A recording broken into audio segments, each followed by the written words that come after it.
Hola, hola, muy buenas tardes a todos, ¿cómo les va? Ahí nos vamos conectando, vamos llegando, van llegando de a uno. Bueno, bienvenidos una vez más acá a la 20B en vivo por nuestro vivo de Instagram, nuestro live que hacemos todos los lunes y los jueves. Hoy tenemos una gran entrevista, créanme que hoy vamos a tener una charla espectacular, estoy seguro que va a ser hermoso. Estuve muy ansioso por esta conversación que vamos a tener, así que bueno, ya ha llegado el día. Antes de arrancar, como siempre les digo, vamos a pasar nuestras redes sociales. Recuerden seguirnos en Facebook, Instagram, Twitter y YouTube, @ la 20B en vivo. Nuestro correo electrónico, la20blanus, @gmail.com. Y nuestro grupo de WhatsApp, que lo van a encontrar el link en todas las redes para poderse sumar a nuestro grupo a través de ese link. ¿Sí? Bueno, bienvenidos a todos los que se van sumando, y va llegando gente conocida, gente querida, bueno, va llegando todo el mundo. Nos vamos conectando todos. Siempre cuando apenas arrancamos el vivo, yo siempre hablo un poquito, saludo, así como para dar tiempo que se vayan conectando más. ¿Me explico? Pero bueno, ahí vamos llegando. Si ven que miro para abajo a veces, porque todo el tiempo a veces me preguntan que miro siempre para abajo, porque tengo los machetes abajo, chicos. Entonces yo abajo voy mirando los machetes y me voy acordando de todo. Ay, sí, pongan corazones, que me encanta. Hola Ivy, hola. Todos, a todo el mundo, pongan corazones, que me encanta. Y hola a todos. Les iba a decir algo más. Que si miro para abajo es porque tengo los machetes. Y otra cosa, voy a apagar la música. Otra cosa, que a veces me dicen que andas en remera, medio como que no tengo frío o qué. No, porque prendo un rato la estufa y ya se me calienta la casa y estoy súper tranquilo, no tengo frío. Si escuchan ruido que golpean algo, es la perra, les aclaro, porque hoy anda inquieta por todos lados, va, viene, golpea todo. Entonces dije, es la perra. Hola, ma. Bueno, llegó mi mamá, chicos. A mi mamá le toca hacer un saludo especial, no puedo saludar en general, es mi mamá. Bueno, hoy hice, como verán, luquete renovado, ¿no? Me cambió un poco. Bueno, como les decía, hoy vamos a tener una charla espectacular con Romina Ferrer, para los que no la conocen. Ahora, cuando conversemos, la vamos a presentar y demás. Pero Romina es ilustradora, escritora, es militante feminista y ella misma se define como artivista en sus redes sociales.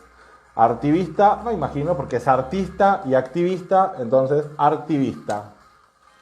Y ya mismo, para no perder tiempo, porque si no, no vamos a poder charlar de nada y tenemos un montón de temas para hablar, ya mismo la voy a contactar a Romina para que podamos comenzar. Bueno, ahí está. Saben que generalmente después vamos a subir todo a YouTube, así que queden tranquilos. Hola Romina, ¿cómo te va? Hola, ¿cómo andan? Un gusto saludarte acá de este lado, Joey. Igualmente. Igualmente, Joey. Bueno, beso para todos. Estoy viendo los mensajes. Sí, viste, se van conectando todos de a poquito. Bueno, un gusto enorme tenerte.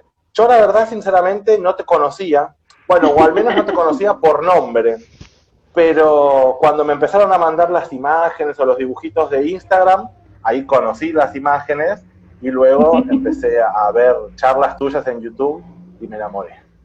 Ay, bueno, gracias. Sí, pero sucede eso. Se conocen las imágenes, pero creo que les pasa a todos quienes dibujan o escriben, bueno, no salen en cámara, no están, Claro. salvo quienes van a las marchas y bueno, nos vamos encontrando en las calles, esa ya es otra situación. Sí, así que bueno, vamos a empezar a charlar un ratito. Yo acá miro para abajo, como dije antes, porque tengo los machetes. Tengo como una pequeña guía como para ir ganando los temas y tener una correlatividad, ¿no? Y me gustaría que nos cuentes un poco, para los que no te conocen, un poco de vos, de tu niñez y cómo empezaste a dibujar. Porque tengo entendido que empezaste de chiquita, ¿no? Con los dibujos. Sí, creo que como se empieza en general jugando, o sea, yo no me acuerdo de algún momento en el que no haya estado dibujando o escribiendo cuando era chica. Y bueno, obviamente que eso después fue modificándose con el momento en el que pude encontrarle sentido al dibujo, que iba más allá de un disfrute, ¿no? De pasar el tiempo. Claro. La verdad es que, bueno, fue después de un proceso personal que empecé a dibujar sobre estos temas y tenía que ver con poder hacer catarsis sobre lo que yo había vivido. Y ahí se juntaron las dos cosas. Pero bueno, siempre dibujé. Claro, fantástico. Bueno, Yo, es espera, yo soy de verdad, Avellaneda, somos vecines. sí, Yo sí, vivo en sí, sí, sí, Avellaneda, así sabía, que sabía. estamos Ah, no cerquita. sabía que vivís hoy, actualmente en Avellaneda, pero Sí, sabía sí, que eras de siempre acá. viví. Sí, Pero sí, bueno, sí, lo sí. quise, lo preguntamos para que los que nos vean te escuchen y que lo cuentes vos, así no lo digo yo. Está muy bien. Bueno, contanos un poco, a ver, más que es el tema en cuestión. ¿Cuándo y cómo comenzaste a descubrir esto del feminismo y la militancia? Bueno, como te decía, después de ese proceso personal, o sea, yo tuve una relación de muchos años en la que me di cuenta que había desaparecido, ¿no? Creo que nos pasa a la mayoría de las mujeres, que tiene que ver con nuestra educación, con esta cultura, con empezar a ubicarnos en ciertos roles, en ciertos estereotipos, en ciertos papeles que nos toca cumplir, que es lo esperado por la sociedad. Y empezás como a borrarte a vos misma, esto de estar siempre para los demás, dejándote para el final. Y bueno, muchos ruidos internos que después con el tiempo empezás a ponerle nombre y te das cuenta que son violencias y hasta que no le podés poner ese nombre no entendés que lo que te está pasando no te pasa solamente a vos, que le pasa a un montón más y que por eso es estructural, porque es cultural, ¿no? Y es continuo. Son cosas que nos enseñaron como a tolerar porque, bueno, es así como se supone que debemos ser las mujeres. Eh, y bueno, la verdad es que al feminismo llego un poco desde ese lugar y con eso a la militancia. Yo no había militado en ningún partido político ni en ninguna agrupación. Digo, soy una mina privilegiada de clase media, blanca, y claro, con el feminismo vino a cuestionar también eso y darme cuenta que mi realidad no era la única realidad, Claro. salir como de esa caja de cristal, ¿no? Y bueno, también pensar con esos privilegios que tenés, qué es lo que vas a hacer. ¿Vas a seguir sosteniéndolos para vos, para mejorar, o vas a ir abriendo caminos para otras, para que otras también descubran su voz, que encuentren sus espacios? Ayer, por ejemplo, hablaba, ¿no? en otra charla y muchas veces yo me bajo de charlas o de conversatorios y paso otros nombres, porque la verdad es que me parece que habiendo ilustradoras afro, ilustradoras originarias, u otras compañeras que quizás todavía no tienen un espacio de cierto reconocimiento, incluso dentro del Sí, movimiento, es importante que podamos ceder, ¿no? También los lugares sí.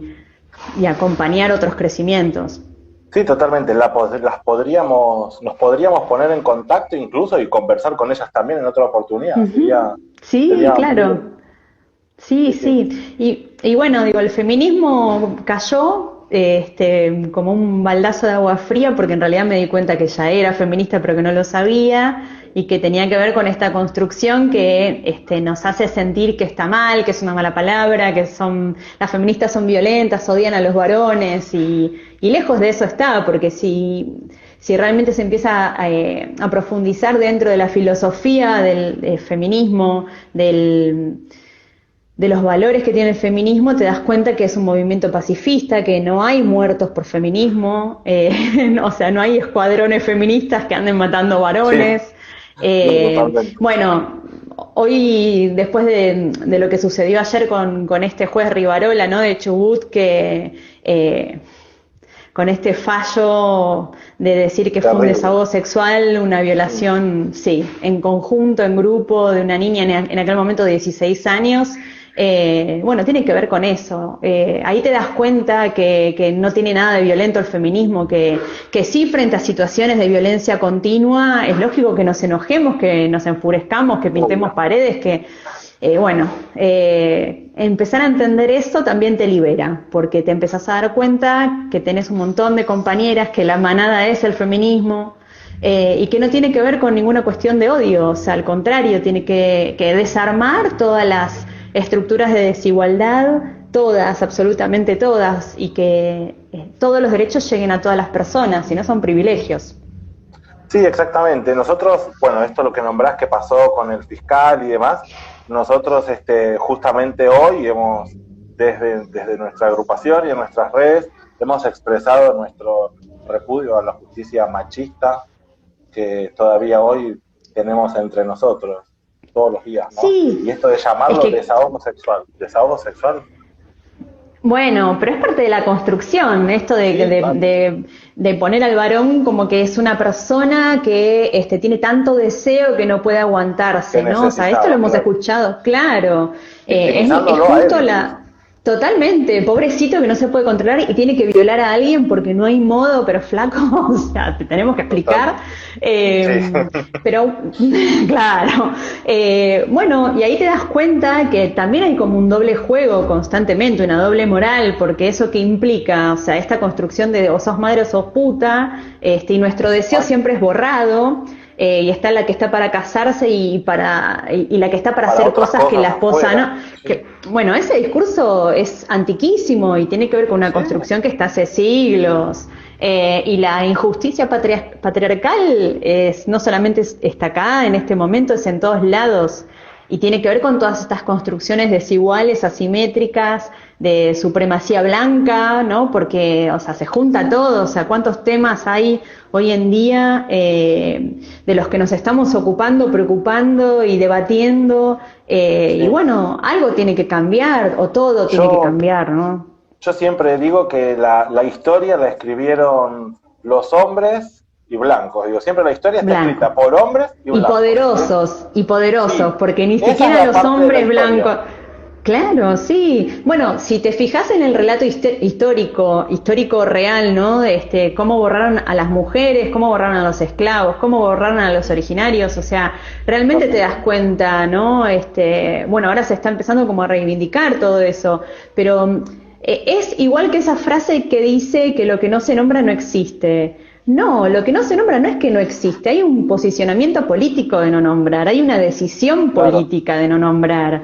Por eso también, qué sé yo, en nuestras marchas, cuando empezamos, no sé, el 8M, mujeres, lesbianas, travestis, trans, no binarias, niñas, adolescentes, campesinas, villeras, porque tiene que ver con mencionar todas las luchas. Incluso a veces te dicen, pero ¿cómo? ¿Las mujeres no son lesbianas? Y no, o las lesbianas no son mujeres. Bueno, no, hay mujeres que no se identifican con el ser, hay lesbianas que no se identifican con el ser mujer, porque lo que necesitan es individualizar esa lucha que no es la misma que la mujer que es hetero, o sea, sí, digo, el feminismo tiene que ser interseccional necesariamente. Interseccionalidad es esto, de darse cuenta que a todas las personas nos afectan distintas violencias, pero no de la misma manera, o distintas desigualdades, pero no de la misma manera. Y eso, el feminismo, vos lo ves, a ver si yo lo veo, si lo vemos de la misma manera, es un movimiento social en el que cualquier persona se puede sumar. Digo, ¿puede haber hombres feministas? Porque a mí me han cuestionado muchas veces diciéndome no puede ser feminista. Bueno, lo que pasa es que como hay distintas posturas, las respeto. La personal o la que yo me planteo es que no puede ser una cuestión hormonal o de género, pero necesariamente el varón tiene que hacer un recorrido diferente al que hacemos las mujeres, las travestis, las trans, ¿no? Digo, el desarmado que tiene el varón, sea heterosexual o no, es diferente. Entonces, es muy difícil que el varón que se vuelca al feminismo, a la filosofía feminista, esté totalmente dispuesto a perder todos los privilegios, porque en definitiva se trata de eso. Entonces siempre nos cuesta mucho también confiar en que esa deconstrucción sea real, porque nos hemos encontrado con aliadines, como está el dibujo ese, que aprenden el discurso, se apropian del discurso, pero siguen realizando las mismas cosas que hacían antes, esto de compartir nuestras imágenes, nuestras fotos de cuerpos desnudos que se mandaron en intimidad, hacer chistes machistas. Digo, totalmente. Claro que el varón tiene que poder desarmar el machismo, porque si no, o sea, ¿por qué estamos peleando? O sea, yo creo que es como todo un doble discurso, ¿no? Por un lado dicen que están aprendiendo, pero por otro lado siguen compartiendo fotos de chicas trans con chistes totalmente. Totalmente. O chistes, por ejemplo, bueno, lo que pasó ayer con el fiscal a mí me han llenado de comentarios varones diciendo, bueno, encerrémoslos, así se violan entre ellos, o sea, el uso de la violación, ¿no? Del sexo anal específicamente, como una cuestión de castigo, de dolor, o sea, eso es una mirada muy machista, muy del macho, ¿no? Las canciones de cancha, los insultos de cancha ni hablar, que tienen relación con eso. Pero sí, yo creo que es necesario que todas las personas se integren a la perspectiva de género, que no es más que una perspectiva de derechos humanos, que tiene que ver con el respeto a las leyes, a la ley de identidad de género, de matrimonio igualitario, la educación sexual integral. Claro que sí, que el varón tiene que entrar al feminismo desde este espacio. Y es una lucha es una lucha que tienen que hacer en los espacios masculinizados, no en los nuestros. Por ahí lo que se critica muchas veces es que el varón viene a explicarte o intenta explicarte cómo es la lucha feminista. Y ahí la pifian, porque en realidad el tipo se tiene que parar en un lugar de cuestionar al varón, de cuestionarse a sí mismo. Y cuesta también desarmar eso, ¿no? En todo caso, enseñarle a sus hijos, a sus amigos, a sus grupos. Totalmente. Intentar ir y bueno, pero es muy difícil a algunas personas que lo entiendan, pero puede militar desde ese sector, ¿no? Ir enseñando y explicando a los que tenés al lado. Totalmente. Pero bueno, más que nada a los hijos de cada uno, ¿no? Y vos sabés, tengo acá un montón de temas, pero como las preguntas vamos por un lado y por el otro, me voy salteando así. Me gustaría sí, no hay problema. nos cuentes sobre estas nuevas masculinidades, palabra que me costaba que me salga, y ahora que estamos hablando de machismo y de enseñar a les hijes, que también me cuesta un poco aprenderlo, me gustaría que nos cuentes sobre esto, las nuevas masculinidades.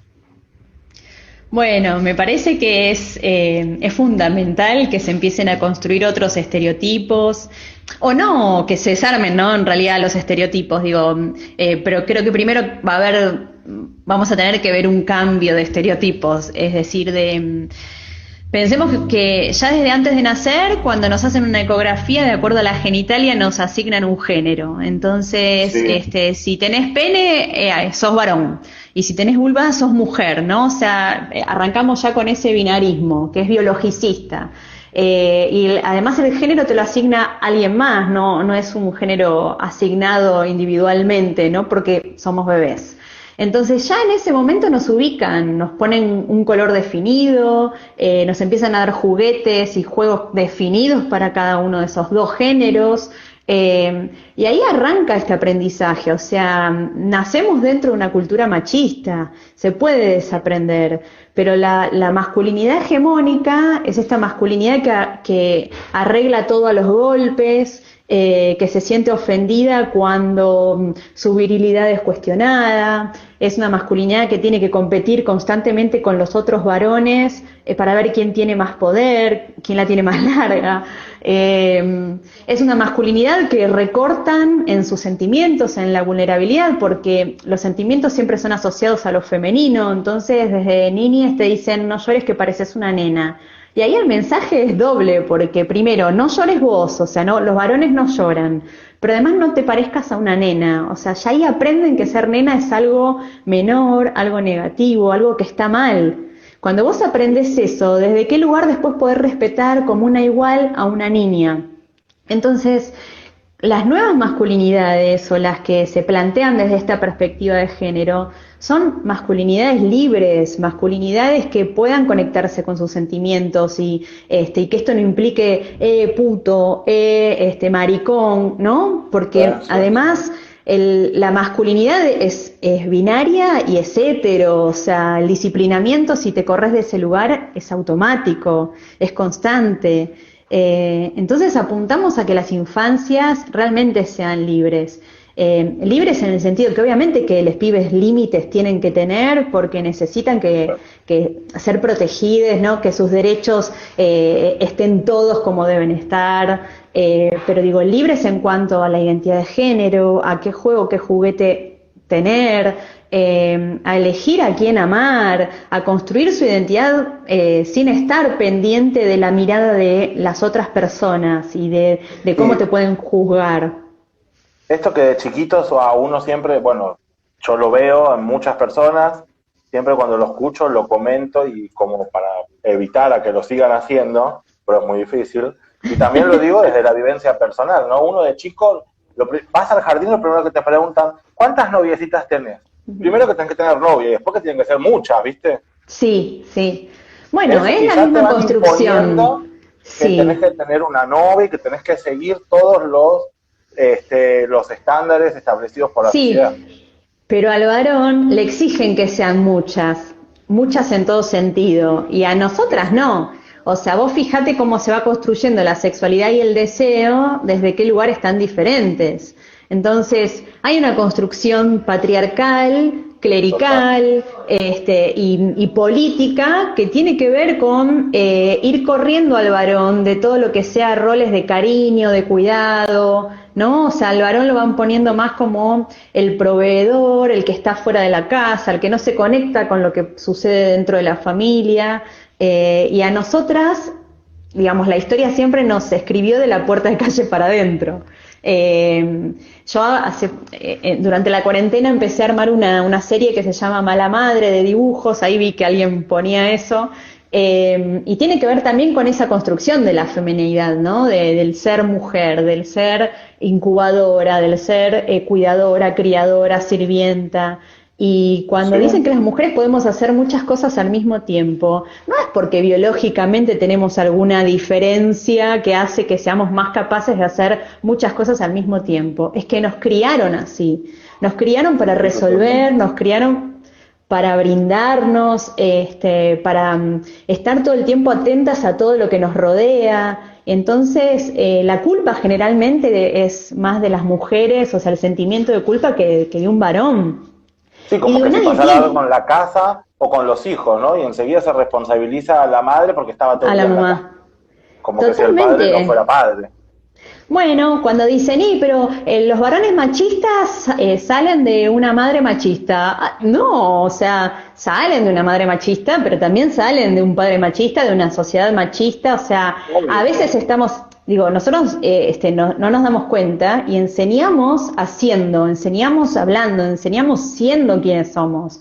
Entonces, un padre que no está presente también enseña que no tiene por qué estar presente, enseña que el rol del padre no es el de estar en la casa o siendo cariñosos, todo enseña. Y digo, muchas veces se simplifican las miradas, viste, desde un lugar como de corrección política que en realidad es de doble moral absoluta. Y bueno, y esta serie tiene que ver con eso, con reírnos de nosotras mismas, de las cosas que nos pasan, qué sé yo, de comerte un chocolate a escondidas porque lo querés para vos, el chocolate, y no se lo querés compartir a tus hijos, o no sé, te haces la dormida para que no te vengan a despertar, o te encerrás en el baño porque necesitas en un momento del día decir, bueno, basta, por favor, cállense, y que la Sí. culpa no te destruya, ¿no? O sea, Claro, somos pero personas. es como decís vos, te enseñan a ser madre y te corres de tu lugar, Claro, de tu lugar de mujer, de de persona persona, individual, y te sí, dedicas al resto.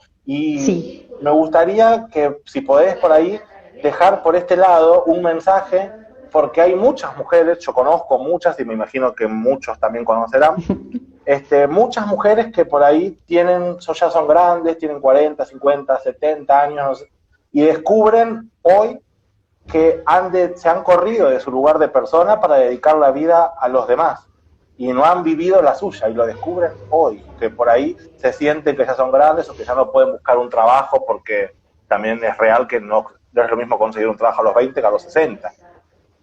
Y se encuentran con Bueno, estas situaciones. mira, consejo, la verdad que yo no sé si es un consejo. Sí, creo que esa es la entrada al feminismo, que es muy dolorosa, porque cuando empezás a mirar para atrás te vas dando cuenta de todas esas situaciones que tenías naturalizadas, ¿no? Que se hicieron norma. Entonces entiendo que el lugar ese en el que te descubrís, en el que perdiste, entre comillas, años para vos o situaciones para vos, que te perdiste en el camino, que dejaste de ser quien vos querías ser, porque tuviste porque la verdad es que primero la maternidad, si es deseada, incluso también así es difícil, ¿no? ni hablar de una maternidad no deseada y que hay que sostenerla porque es lo que hay que hacer, o sea, una maternidad forzada en algún punto. Sí, forzada. Pero digo, cuando pasan los años y vos te das cuenta que no tuviste la posibilidad de ver que lo que estabas haciendo te estaba silenciando, y eso tiene que ver con un mandato cultural muy fuerte, con una construcción muy fuerte, es súper doloroso. A mí me pasó también, o sea, cuando yo te hablaba antes de ese momento en el que te das cuenta que desapareces, que no sos vos, que ya no te reconoces, es doloroso y hay que hacerse cargo, y hacerse cargo duele muchísimo más. Yo entiendo que hay momentos en los que se sigue, se continúa como se puede, porque hacerse cargo duele muchísimo más.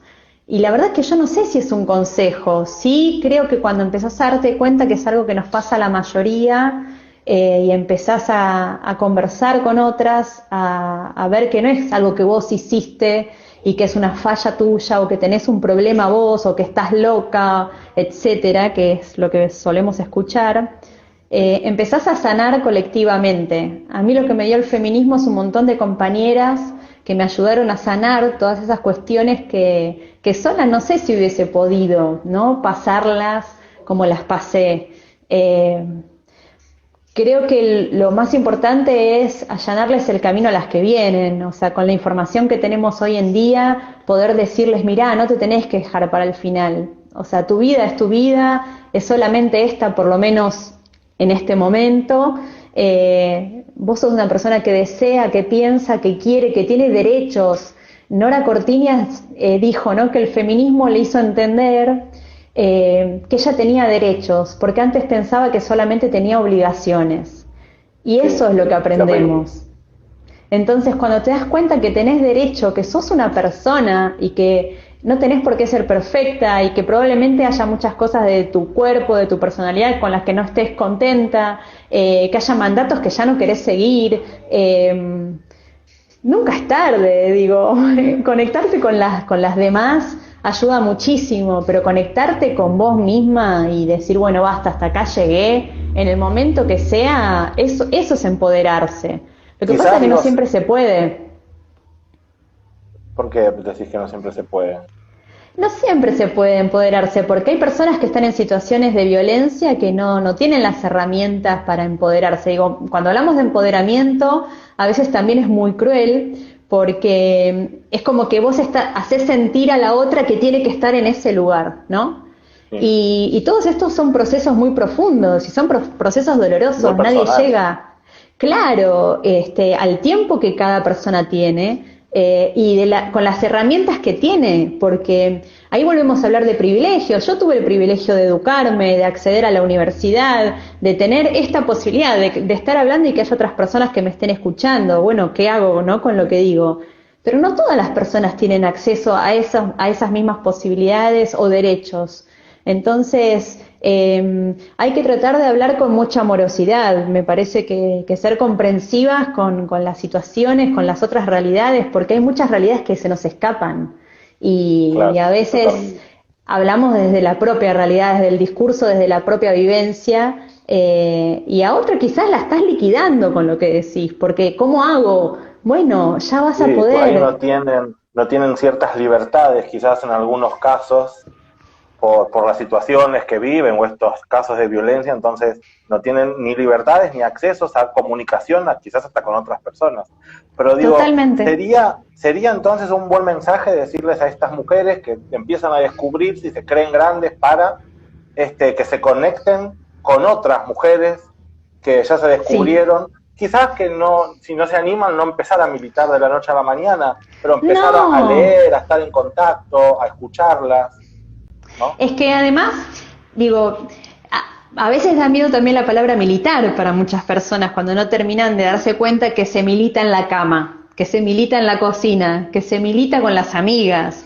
O sea, militar es dejar de soportar las violencias y no callarse más. No es que necesariamente tenés que salir a la calle, ser parte de un partido político. No, militar es vivir de una manera las 24 horas del día, como muy firme, ¿no? Y esto de que muchas mujeres por ahí, muchas personas, no muchas mujeres, porque toda la gente Exacto. vive violencia en general, toda Exacto. la gente. Muchas personas que viven violencia y quizás hasta no se dan cuenta, ¿no? Porque mucha gente cree que la violencia es un golpe nada más, pero hay mucha gente que vive violencia y no se da cuenta. A mí me ha pasado de vivir violencia sin darme cuenta de que con una mirada vos no hagas cierto chiste porque a la otra persona no le gusta, y dejarlo de hacer y naturalizarlo como que para no incomodarlo. Y uno lo deja de hacer y deja de ser uno para que el otro se sienta bien. Y eso también es violencia, y uno quizás no lo toma así o no se da cuenta. Bueno, yo me di cuenta después mirando en retrospectiva, pero digo, eso también es violencia, no solo es un golpe. Claro, es que totalmente, digo, lo más visible es la violencia física, pero la violencia psicológica para mí es tremenda, porque además nunca arranca el violento de una. Digo, empieza con, a ver, lo llaman, en el caso del machismo, ¿no? Lo llaman micromachismos. Los varones también sufren micromachismos, que para mí de micro no tienen nada, porque son cosas gigantes, pero sí por ahí tienen que ver con que es como la base de la pirámide, ¿no? La violencia simbólica es la violencia que está presente en el resto de las violencias, es el piso de esa pirámide.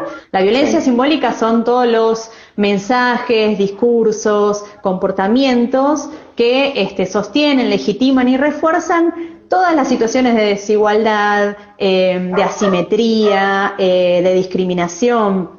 Entonces tenés los chistes, los cuentos infantiles, los colores, los juegos, los juguetes, los roles, los estereotipos de género, los programas de televisión, las películas, y todo eso te va seteando el cerebro de una manera. O sea, la violencia simbólica estructura el cerebro de una manera específica. Y luego de ahí se van desprendiendo el resto. Entonces tenés violencia institucional, violencia política, violencia psicológica, violencia médica, tenés tantas, y cada una de esas de modos, o sea, se va dando de modos muy específicos. Los celos no son amor, los celos son violencia, el control no es amor. Cuando te dicen si me dejas me mato, eso es violencia. Cuando te revisan el celular, te piden las contraseñas, si no me das la contraseña quiere decir que tanto no me querés. No, loco, es mi intimidad, o confías o no confías. Pero esto de tenerte atado, viste, a qué hora llegás, y no sé, estoy con mis amigas tomando un café. Bueno, pero te voy a buscar. No, después yo voy. No, te voy a buscar, que estás con otro. O sea, esas cosas, empezar a desnaturalizarlas, ¿no? Eso que vos decís de las miradas, no sé, es muchísimo. Y la verdad es que te vas dando cuenta que es una construcción que es constante, y desarmarla es difícil porque está el encuadre que hay, que se complica. Sí, totalmente.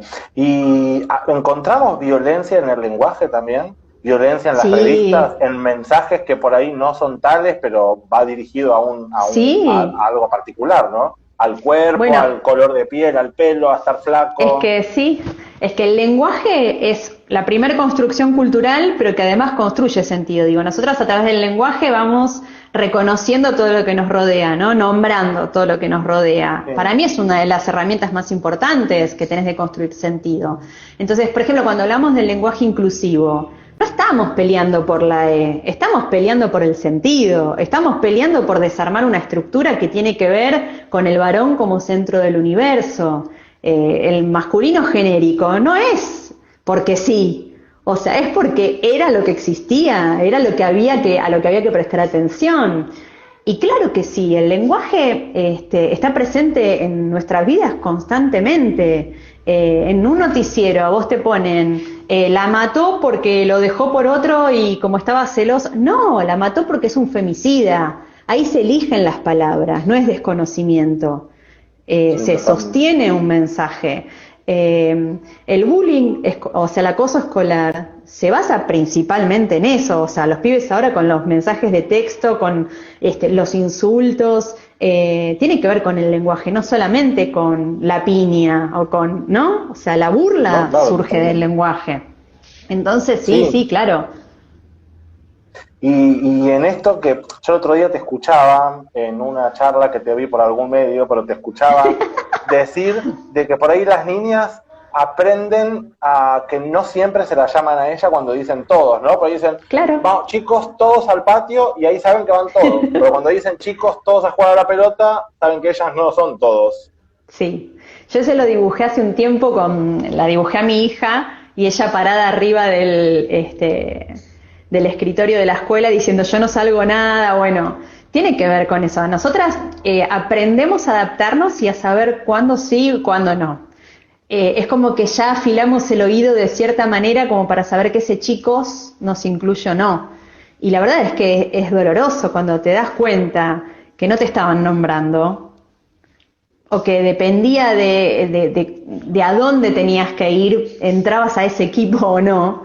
Bueno, Y eso tenés tiene que ver. aprenderte a controlar. Sí, te adaptás, o sea, te adaptás a saber cuándo sí, cuándo no.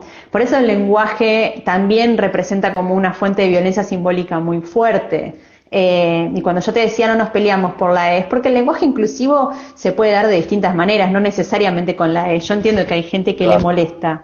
Yo lo adopté porque la verdad es que me encanta molestar, porque si molesta quiere decir que estás tocando una fibra ahí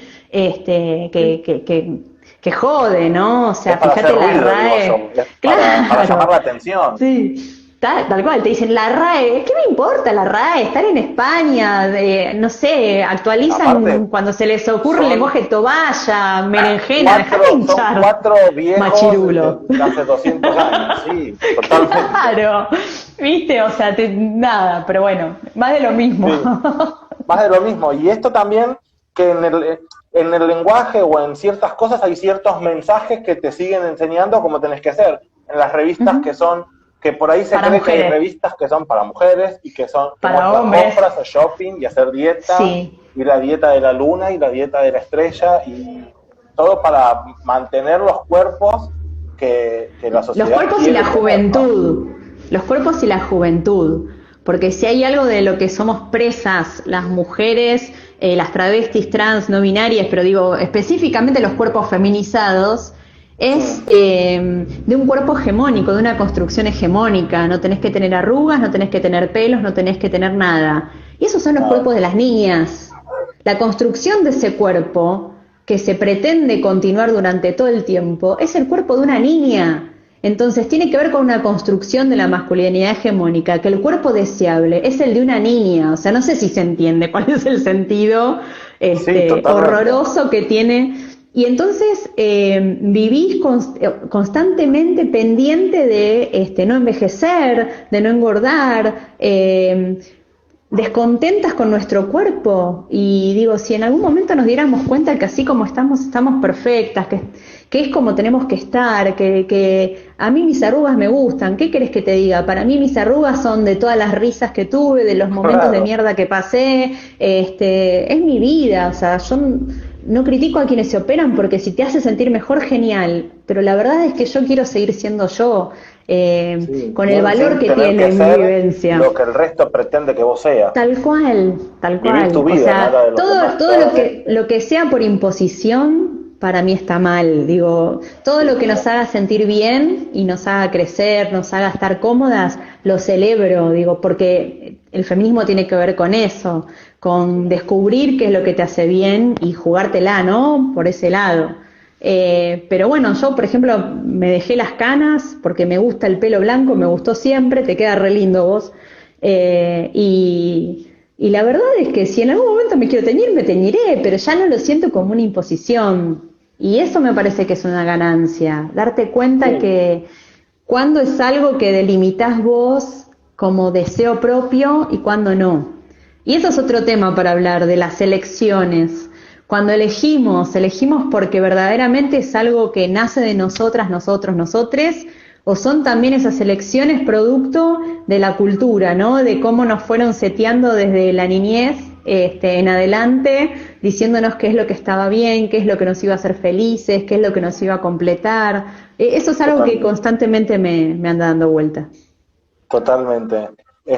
Vi que estos días estuviste publicando mucho, bueno, como todos, estuviste publicando mucho sobre lo que está pasando en este momento con el racismo, ¿no?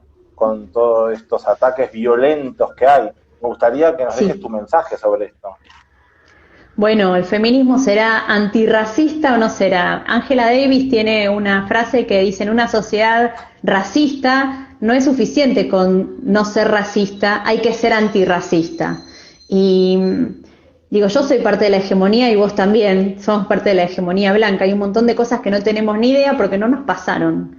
Pero que cuando te empezás a dar cuenta de cómo se construyó la humanidad separada en hegemonía blanca y todo lo demás no valía nada, te caen 500 millones de fichas. Digo, el lenguaje, ¿no? Cuando hablamos de trabajo en negro, hay una palabra denigrar, que yo me acuerdo que la usé una vez en un libro y una compañera afro me dijo: mirá que la raíz que tiene es racista. Y digo, no lo había pensado, y eso tiene que ver porque soy parte de la hegemonía, obviamente, no lo registro. Y es una palabra que dejé de usar cuando hablamos de quilombo, o sea, hay un montón de cosas, de cuestiones que tienen que ver con el racismo estructural.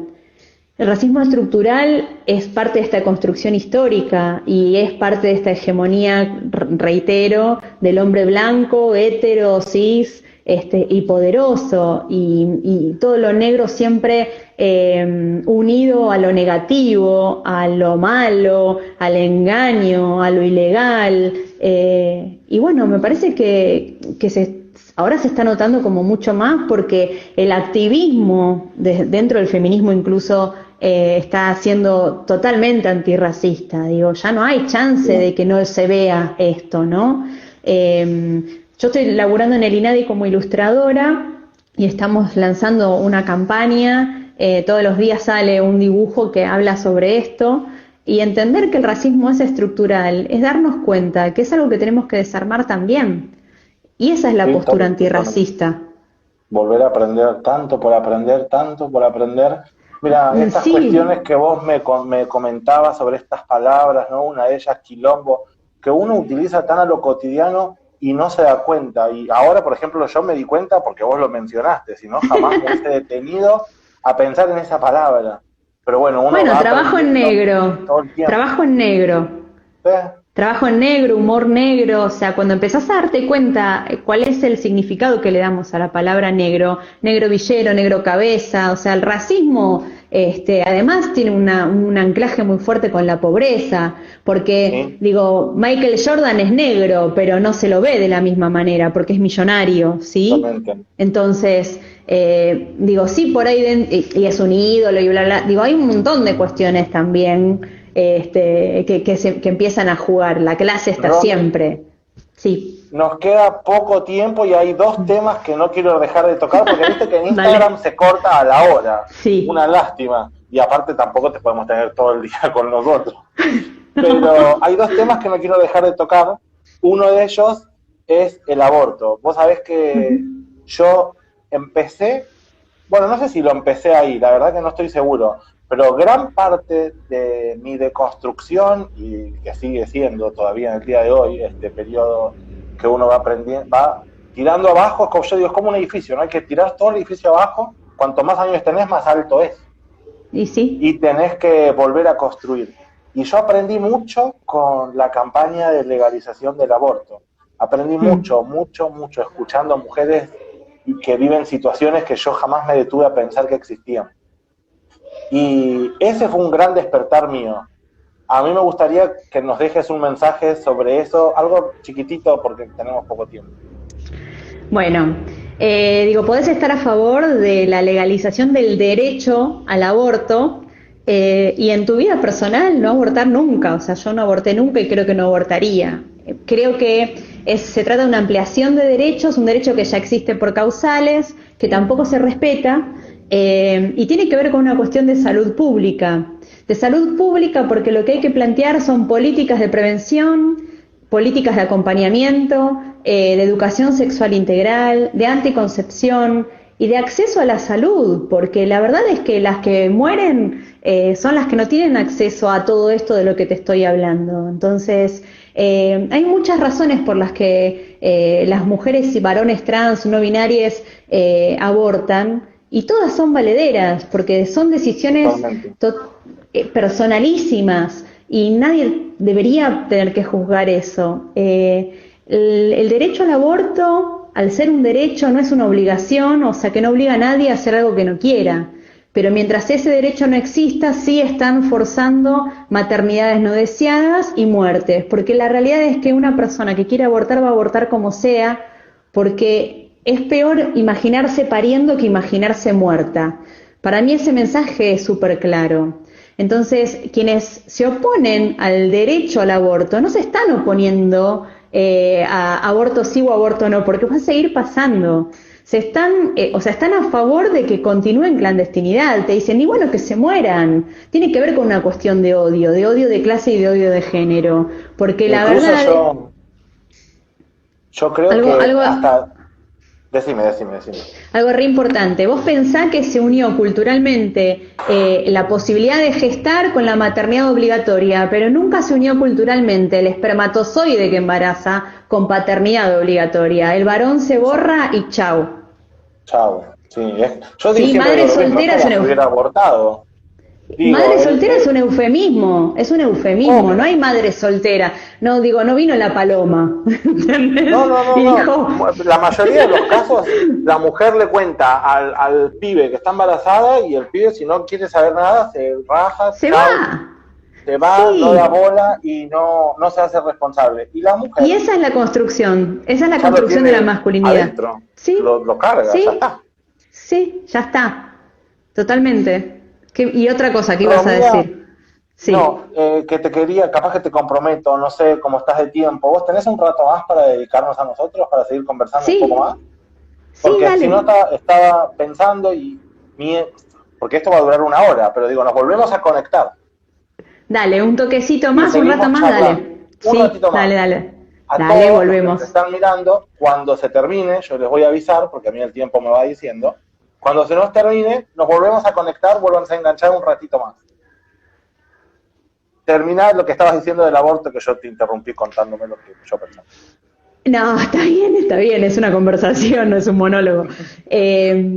Bueno, digo, me parece que lo que pasó en estos 2 años, ¿no? Desde que surgió toda esta situación, es que se masificó muchísimo el feminismo y eso también hace que se generen muchos choques por falta de información, porque me parece que todavía por ahí falta como pulir ciertos conceptos, hay mucha mezcolanza, ¿no? De luchas. Por ejemplo, el biologicismo, o sea, que planteen que, bueno, que inicialmente el sujeto o la sujeta del feminismo era la mujer cis, y que se deje de lado a las compañeras travestis, trans, no binarias. Sí, Eso también es violencia, digo, porque si estamos desarmando todo, desarmemos todas las violencias, todas las desigualdades.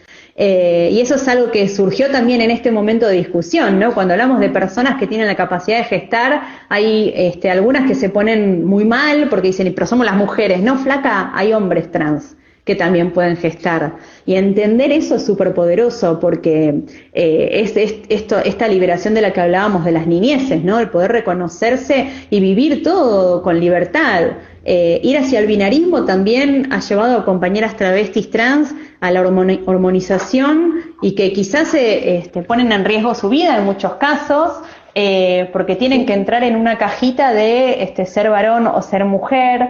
Entonces, bueno, cuestionar todo, ¿por qué no? O sea, desarmar todo. Yo creo que el derecho al aborto es simplemente un derecho más al que se debería poder acudir en caso de necesitarlo.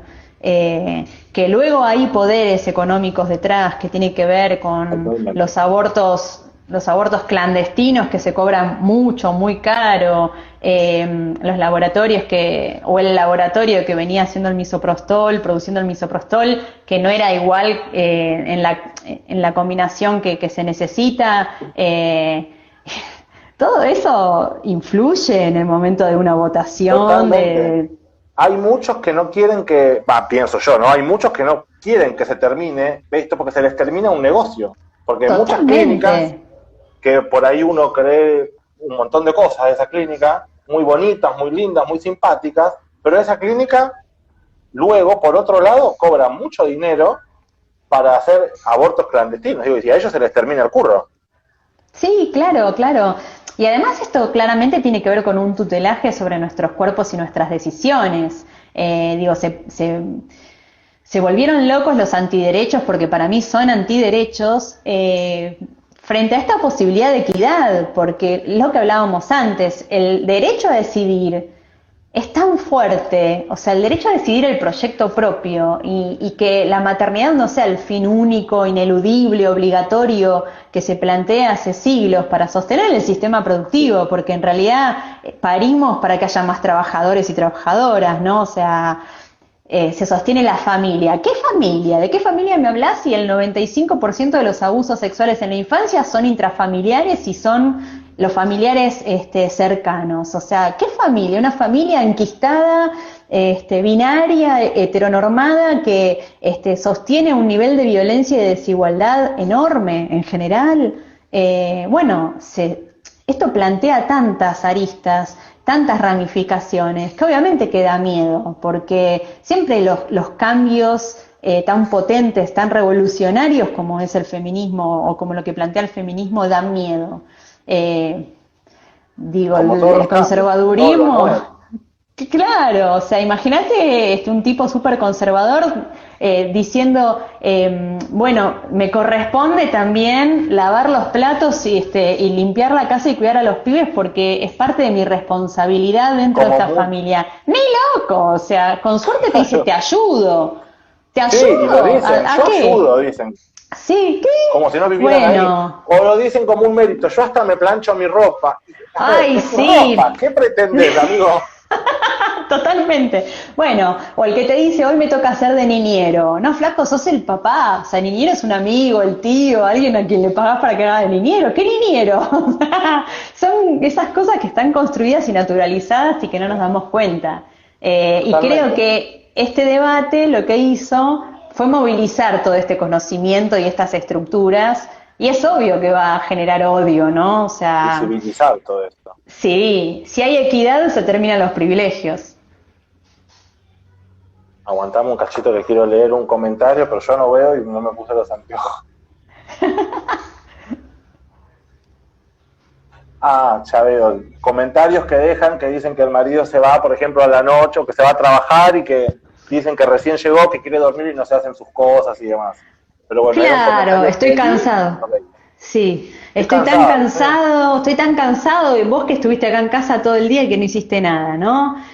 Bueno, para cuando arrancamos podemos hablar de la romantización de las violencias, porque me parece que si algo ha construido el patriarcado es eso, o sea, se romantizan las violencias para que te cueste salir de ahí.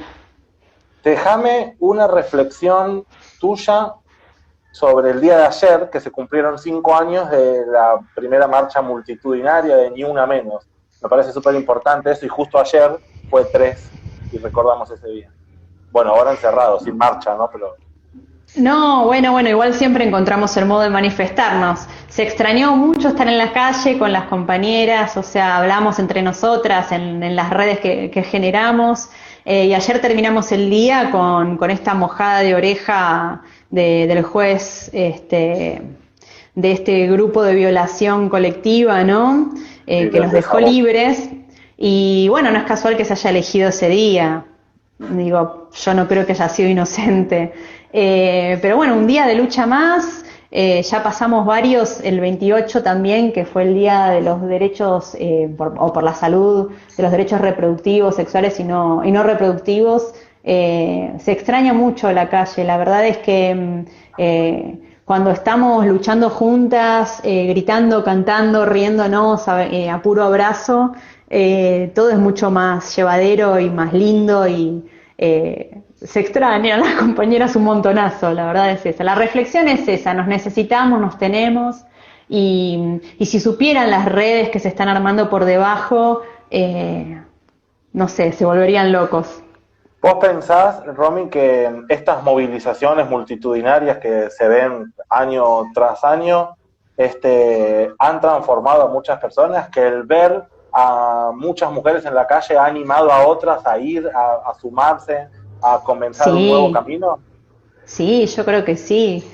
Pienso que, mira, nos pasa cuando vamos en la marcha, generalmente en el cordón, yo suelo hacer de seguridad de la campaña con este fisicacho, y es hermoso porque generalmente salen a los balcones mujeres adultas mayores, ¿no? Y se ponen a bailar y tratan como de cantar lo que venimos cantando, y es súper emocionante porque vos te das cuenta que quizás están viendo en esa calle, en esa marea verde violeta, un montón de cosas que le hubiese gustado vivir o decir y que quizás sí está viendo cómo empieza a cambiar, ¿no? A través de nuestros relatos, de nuestras vivencias, Sí. pero verlas ahí compartiendo como pueden es alucinante. Y sí, cada vez hay más, o sea, las movilizaciones cada vez son mayores, y pienso que también tiene que ver con eso, con que se desmitificó esto de que si sos feminista sos violenta y de que las marchas feministas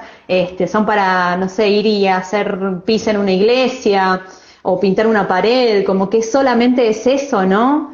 Incluso la Eh, vinculación que hacen de forma semántica con el feminismo y el nazismo, ¿no?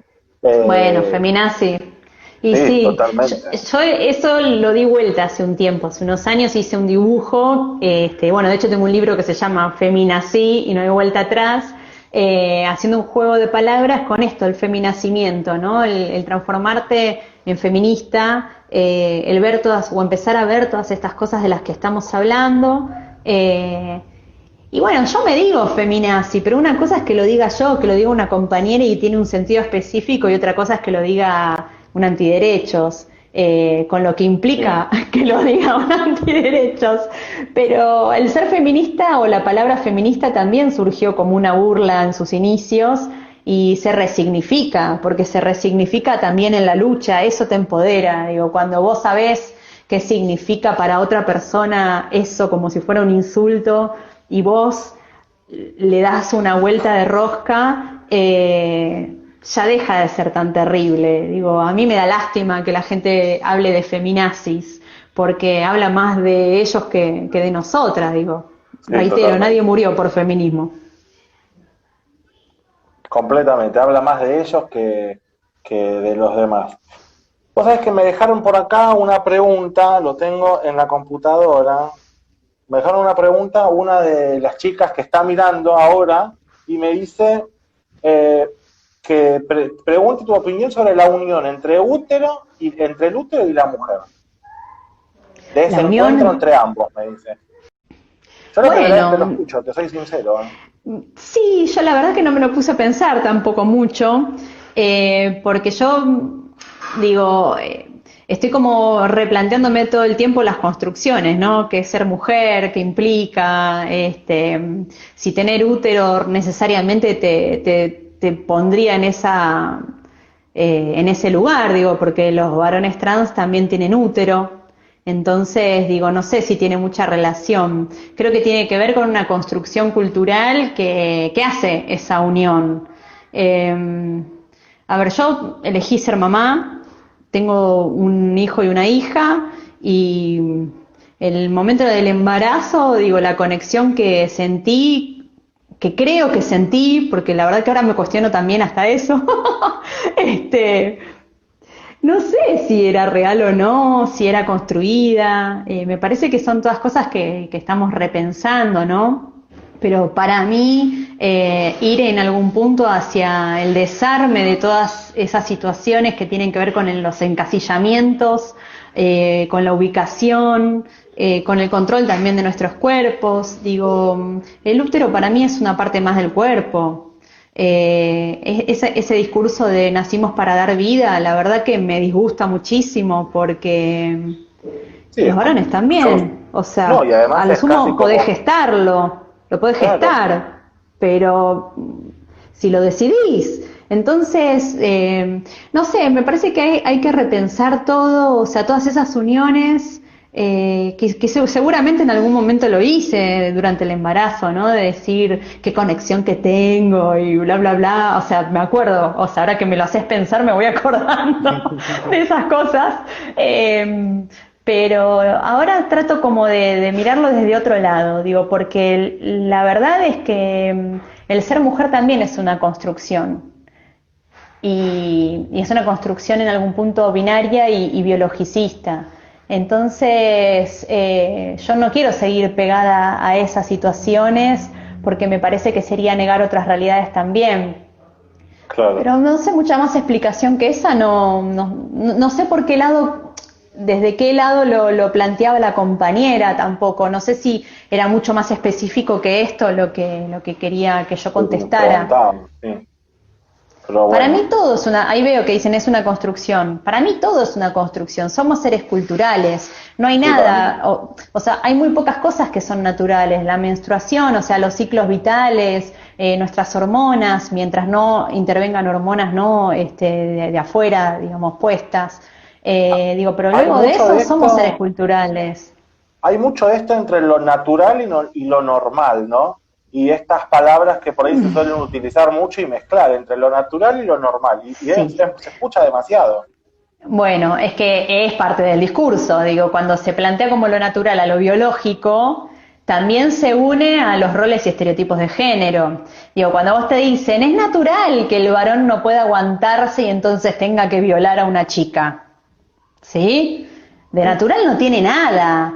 Eso es No, puramente cultural y tiene que ver con una construcción, porque deseo yo también tengo y nunca salí a violar a nadie porque sintiera que ese deseo no lo podía controlar o no lo podía solucionar de otra manera.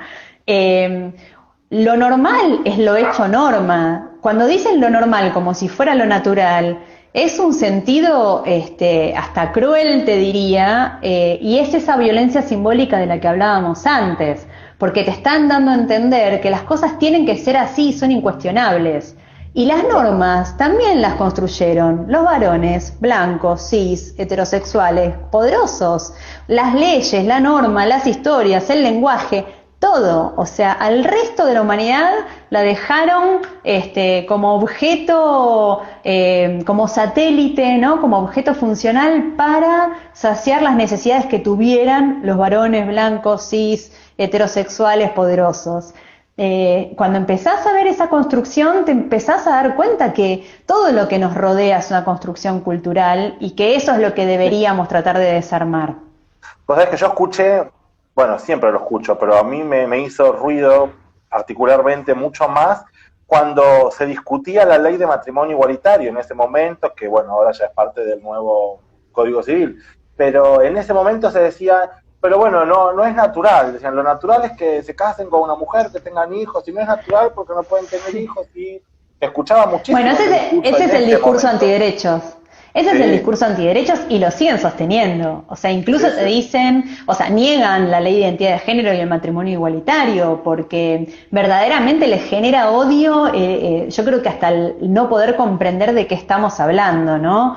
Esta negación que tienen con otras realidades. ¿Cuántos hijos e hijas han negado porque eran gays, lesbianas, travestis y los han echado de la casa o los han mandado a centros de rehabilitación? Es muy poderosa esa construcción binaria y heteronormada.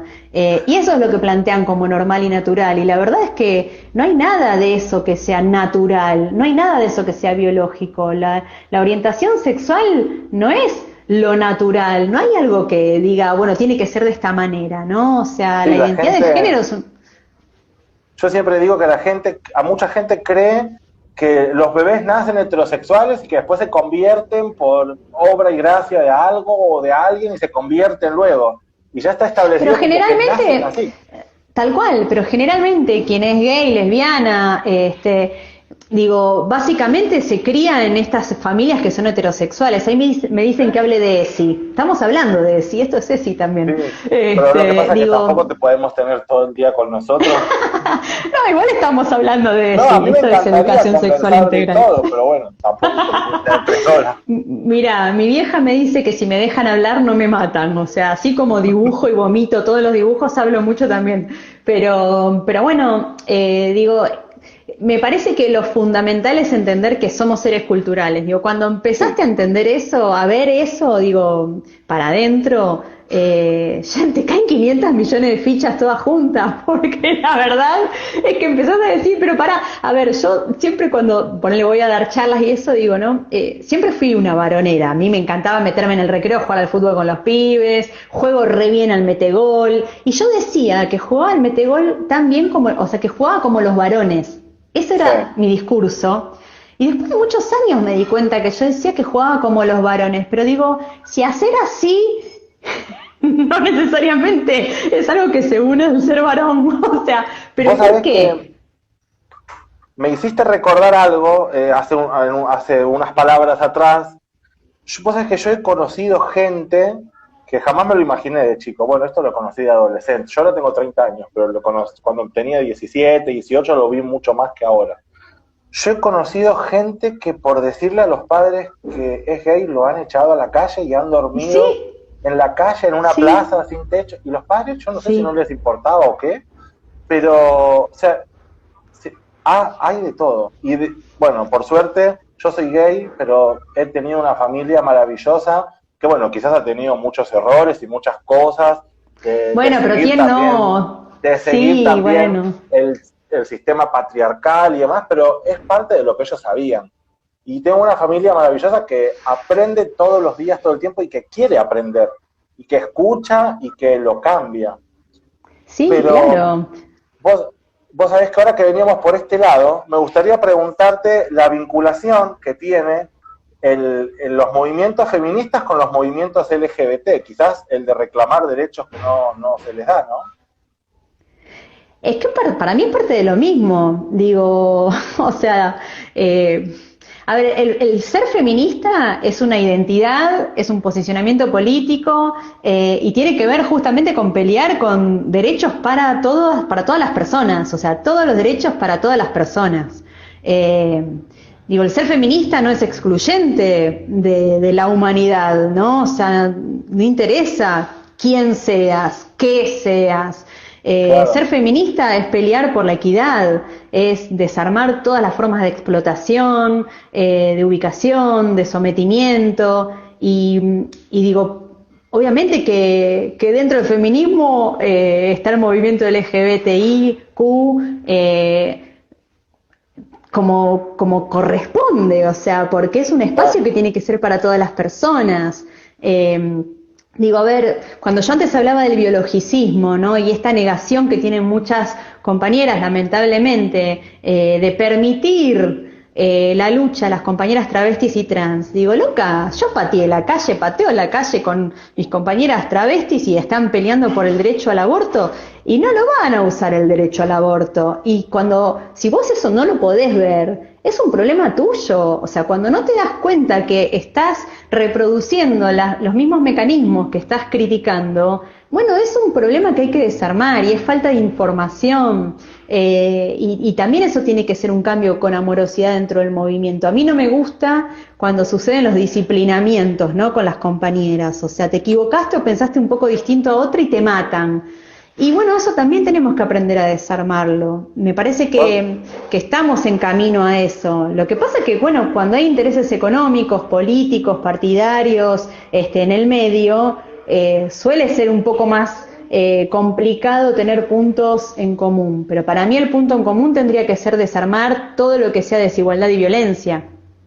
Sabés que cuando me contaste lo del metegol y de lo que a vos te gustaba jugar y demás, se me vino a la mente la campaña que creo que hubo hace 2 años, creo que en el 2018 o en el 2019, no estoy seguro, la campaña que había hecho una cadena de supermercados, que ya ni me acuerdo cuál era, sobre Carrefour. Los hombres que eran campeones y las mujeres que cocinaban, algo Carrefour, así creo que era. La C de campeones, C de cocineras, yo uso ese ejemplo mucho cuando doy charlas, era C de campeones, C de constructores, C de cocineras, y yo siempre digo, C de científica no había, era coqueta la otra que faltaba. No, claro, científica no, pero ahí te das cuenta. No se les ocurría que las mujeres podían ser científicas o constructoras y que los varones podían ser cocineros. Claro.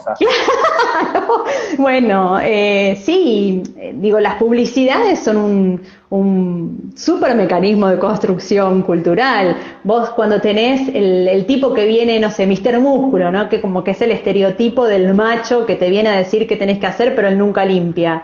Bueno, está clarísimo que viene y te trae la solución y se va la miércoles. Y se va y te deja limpiando. Tal cual, dice, ay, vos gracias, Mr. Músculo, por darme el poder, ¿viste? Bueno, mira, hoy justo hice un dibujo que tenía que ver con todas las publicidades de laxante, de productos en contra del tránsito lento. Son todas mujeres las que hacen las propagandas. Digo, los varones no tienen problemas en el intestino. Entonces empezás a darte cuenta, cómo se construye el sentido de todo lo que es negativo, siempre recae en el cuerpo de la mujer.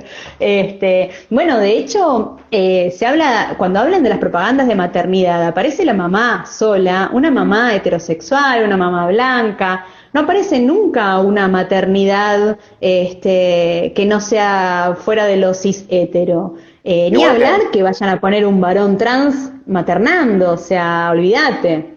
Sí, igual que cuando usan los niños para las publicidades, siempre son niños rubios, divinos, como celeste. Sí, tal cual. Bueno, y en las publicidades estas de maternidad, generalmente no aparece el padre. Cuando aparece el padre es cuando la madre no está. ¿Viste? O en las de limpieza, que el padre está solo con la hija o el hijo, generalmente es una hija, o el padre que está limpiando, o el tipo que está limpiando solo. Ahora algunas empezaron a aparecer, pero digo, en general cuando aparece solo es porque no le queda otra, no es que está compartiendo la situación de paternar o de limpiar, de cuidar con su compañere, ¿no?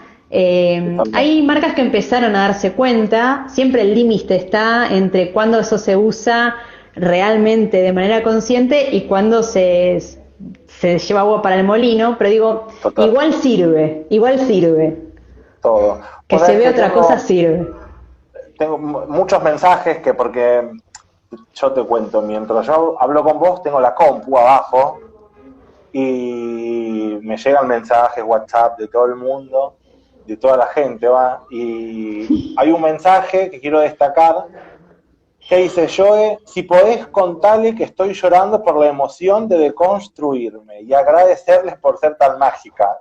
Mandan este mensajito para vos. Ay, Tamara, gracias. Gracias, Tamara. Bueno, así vamos construyendo juntas, aprendemos juntas. Ay, te abrazo. Bueno, Romina, no te quiero robar más tiempo tampoco. Te voy a dejar con para no estar mucho más, pero nosotros siempre terminamos todas estas entrevistas que hacemos con una reflexión final, y siempre es la misma, ¿viste? La última pregunta. Y como vos ya seguramente conocés, el pensador y político José Martí, vos sabés que dijo que no hay que irse de esta vida sin plantar un árbol, escribir un libro y tener un hijo. No sé si el orden era ese, pero son esas tres cosas. Sí. Según vos, según Romina Ferrer, ¿qué tres cosas no hay que dejar de hacer antes de irse de esta vida? Ay, todo lo que se te ocurra hay que hacer. La verdad es que cada persona eso lo define de acuerdo a lo que le interesa. Hay gente que no quiere tener hijos, hay gente que los árboles no le gustan y hay gente que no le interesa escribir un libro. Así que en realidad yo creo que lo más importante es tratar de ser fiel a quienes somos, con lo doloroso que eso implica, porque hacerse responsable de las decisiones no siempre sale lindo ni fácil. La verdad es que yo creo que la libertad absoluta de poder ser es lo más maravilloso que podemos hacer en este mundo. Y si eso además te permite llegar a otras personas, ayudar a otras personas, a generar un cambio mucho más profundo, ya es eso. Y el resto no importa nada, digo, serán situaciones que pasan y nada más. Lo humano. Totalmente. Perfecto. Dame un segundito antes de que terminemos la charla. Quería aprovechar ahora un segundito, ya antes de terminar, invitarlos a todos que nos sigan en nuestras redes sociales, Facebook, Instagram, Twitter y YouTube, @la20b en vivo, y en nuestras redes tienen el link para el grupo de WhatsApp. Quería aprovechar porque después, una vez que terminamos, empiezan a ir todos y ya no me queda nadie y me quedo hablando solo. Está muy bien. Entonces lo aprovechaba ahora.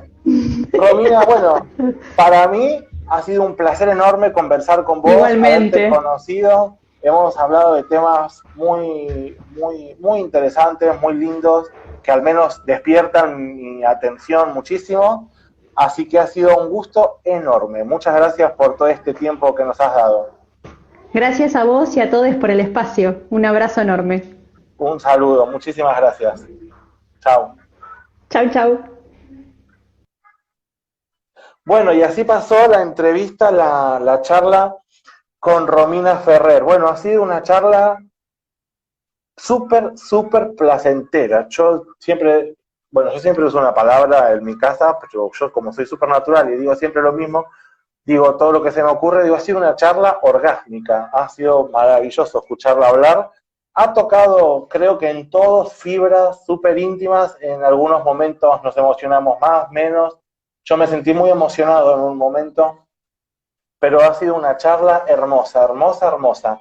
Aprovecho a todos para agradecerle a Romina por haberse quedado. Yo la comprometí delante de todos los que la estaban leyendo por quedarse un rato más con nosotros, así que fue genial. Bueno, recuerden seguirnos en todas nuestras redes, compartan y síganos en las redes, @la20v en vivo, Facebook, Instagram, Twitter y YouTube. Ahora a la noche o mañana va a estar esta entrevista para que la puedan volver a ver o compartir con sus amigues. Nuestro WhatsApp está en las redes sociales y nuestro correo electrónico la20vlanus@gmail.com. Le agradecemos mucho a Magalí, que fue quien gestionó esta entrevista. Le agradezco a Lili, que por el laburo que hace siempre, por prepararme. Yo les cuento, ayer a la noche me llegó un mail, que lo vi esta mañana. Lili ya me había preparado la rutina con todo lo que íbamos a hablar en el día de hoy, así que muchas gracias a Lili por todo el laburo que hace, que es genial. Gracias a todas las chicas del grupo que trabajan todos los días. Gracias a todos por haberse conectado. Un beso enorme, enorme, enorme a todos. Nos vemos el lunes entonces con el programa informativo y con el staff completo.